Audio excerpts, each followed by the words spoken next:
আপনি অনার্স শেষ করেছেন, তারপরে বিভিন্ন জায়গায় চাকরি অ্যাপ্লাই করলেন, তেমন একটা রেজাল্ট আসলো না।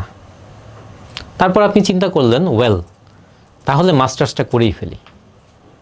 আপনি মাস্টার্সে ভর্তি হলেন, 2টা বছর শেষ হয়ে গেল। 2 বছর পরে আপনার কিন্তু ডিগ্রি বাড়লো, কিন্তু স্কিল গ্যাপ কিন্তু আগেরটাই রয়ে গেল। সো এটাকেই বলে ডিগ্রি স্ট্যাকিং।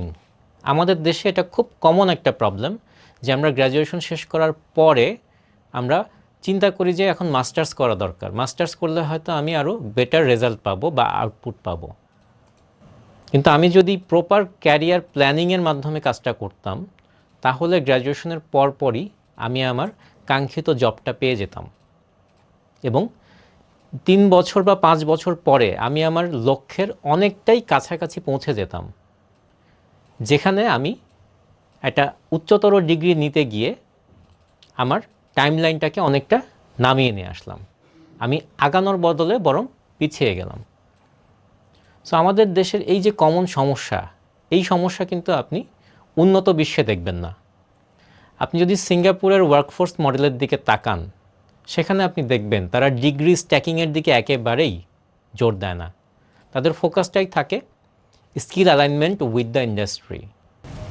সো আমাদের দেশে অনেকেই হায়ার ডিগ্রি নেয় আসলে সময়টাকে ডিলে করানোর জন্য, কিন্তু এ থেকে আপনি আসলে বেটার আউটপুট কিন্তু খুব কমই পান।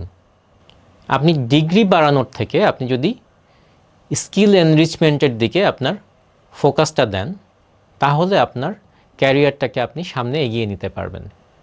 আপনার ক্যারিয়ার প্ল্যানিংয়ের মাধ্যমে আপনার কোন জায়গায় ফোকাসটা দেওয়া দরকার সেটাকে আপনি আইডেন্টিফাই করবেন এবং সেই স্কিল সেটে আপনি নিজেকে একজন দক্ষ কর্মী হিসেবে নিজেকে তৈরি করবেন।